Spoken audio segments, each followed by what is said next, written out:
Hi there, it's Rachel from scrappinandhappy.blogspot.com with another quick card showcase. This particular card, I'm just going to show you what I made because I wasn't able to... I just sat down to play with a sketch, and then I ended up with this card that kind of blew me away, and I wanted to share it with all of you before I post it to my blog. So this particular card measures across, it was 7.5 inches long and 8 inches wide. So then I scored it at 4.5. I went around the edges and inked with this dye-based ink. And all these papers were scraps. You'll notice that this pattern paper was from my previous video, the You're Terrific card, and there were such big pieces left over from the 6x6 pack. I wanted to do something with it rather than just throw them away. And if I put two smaller pieces like this into my scrap paper tub, they don't get used. So this is what I ended up coming up with. Now, Allie Davis has just started a website called sketchsupport.com. If you haven't heard of her or seen her sketches, you need to go and check them out ASAP. They are fabulous sketches, and right now she has a card sketch going. And what's great about her site is she actually, with her sketches, tells you the size of everything and what to cut it out, and then you just go from there. So that's exactly what I did, and then this is what the card I came up with.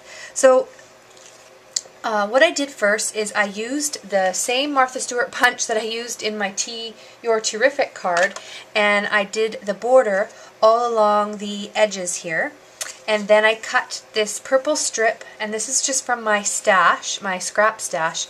That is 1/2 inch or maybe 3/4 of an inch, and I just cut that and glued it down. And then I inked all the edges. These circles were cut out from Georgian Basic Shapes using my Cricut, and I cut these out at 2 inches. Then these little circles are cut out with the real dial size.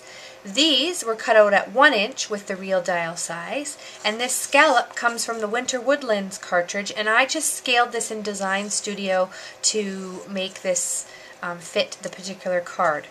And then these stickers I just had in my stash, and they went perfect because I have all these things in my stash that are purple because my favorite color is purple, but I don't always want to give away cards that are purple, even though I love creating with purple. So I think that's why I was attracted to this latte stack, die cuts with a view stack in the first place. But anyways, as you can see, I glued them all down, and what I did with this sketch is quite a bit different. Well, not quite a bit different, but how I placed it. But that's why it's a sketch. It doesn't have to look exactly like it. It can just be inspired. So this here was cut, and I glued it down, and this piece glued down first. This one is pop dotted, then the scallop is pop dotted, and then these circles are just staggered about. And then, because I love butterflies, I used my Martha Stewart punch, and all this paper comes from my stash again, and I just glued those down, and I have those popped up. And then these gems just come again from my stash. These were actually Christmassy ones that I got for Christmas for snow themed cards, but they're really a bluish purple, so they actually really pick up the purple in this stash.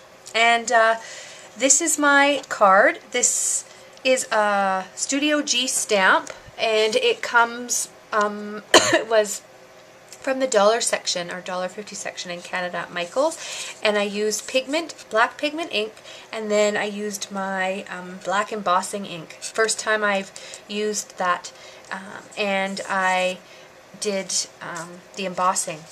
That stamp is the first time I've used that, and the black embossing powder. So I am really happy with this card. I do like to show videos where I just showcase you the card, but where I show you how to make the card, but I just couldn't resist giving you a little showcase of this card because I really can't believe how it turned out. Thank you so much for joining me with this episode of Let's Get Crafty, and we'll see you next time. Bye!